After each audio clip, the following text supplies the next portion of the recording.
आज डेस्कटॉपवरती फोल्डर्स कशी तयार करायची ते आपण बघूया। त्याच्यामध्ये पहिली मेथड आहे माऊसचा यूज करून आणि दुसरी मेथड आहे कीबोर्ड शॉर्टकटचा यूज करून। आपण व्हिडिओमध्ये बघूया।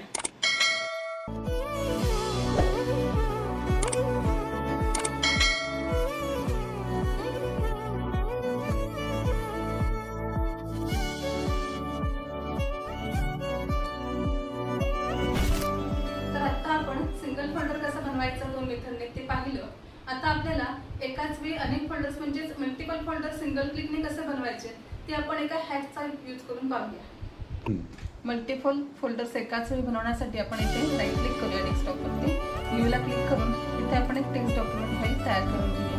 टेक्स्ट डॉक्युमेंट फाईल आपण ओपन केली। आता ह्याच्यामध्ये आपल्याला ज्या नावाचे फोल्डर्स बनवायचे, सपोज मला आता इथे कोर्सेसच्या नावाचे फोल्डर्स बनवायचे तर मी इथे फोटोशॉप, कोरॉला, इलस्ट्रेटर, आफ्टर इफेक्ट असे वेगवेगळे जे कोर्सेसचे मला फोल्डर रिक्वायर्ड्स आहेत ते ऑलरेडी टाईप करून घेतलेली आहे।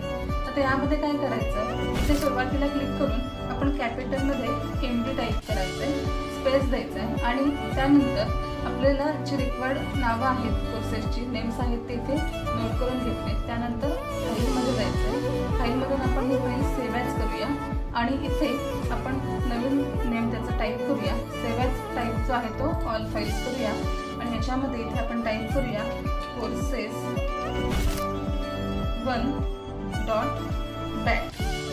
इथे .bat हे एक्सटेन्शन फाईलला टाईप झालं पाहिजे। त्यानंतर इथे आपण फाईल सेव्ह करूया। इथे ही नोटपॅड फाईल क्लोज करूया। आता ही जी आहे बघा असा आयकॉन साधारण तयार होतो, courses.bat फाईल अशा पद्धतीने दिसेल। त्याला जर आपण डबल क्लिक केले की डबल क्लिक केल्यानंतर आपल्या फाईलमध्ये जी नावं होती त्या नावाचे फोल्डर्स आपल्याला रेडी झालेले दिसतील।